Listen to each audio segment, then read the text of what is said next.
It was much worse this afternoon when I was reminded just how horrifically medieval the arguments are, denying the reality of suicidal depression and Asperger's, saying that you cannot be depressed if you ask for oranges, or you go to a library, or you watch television. That if you're autistic, there's no way that you can make eye contact or maintain relationships.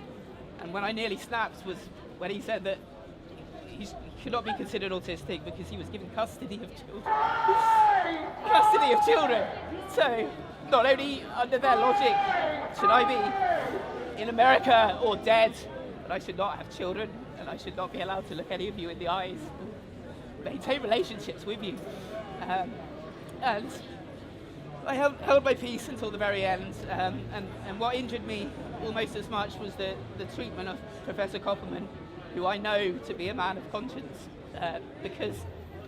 not because he was remiss in his evidence to the court, which was detailed and in-depth and on the basis of incredible expertise and consideration, but because he, like Julian, like some might say about me, he committed an act of conscience, and first, before his duty to the court, respected his most solemn obligations under an oath that he took before he became a person giving evidence to this court, under an oath that was written before this court existed, before England existed.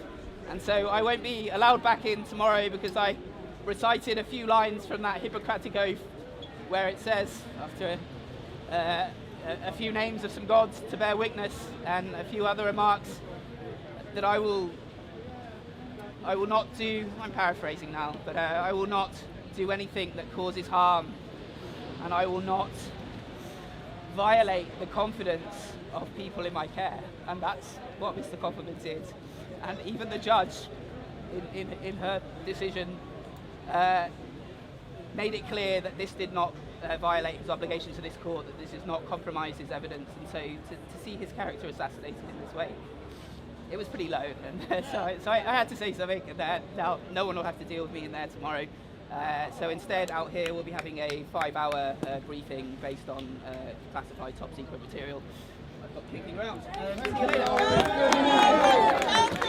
later.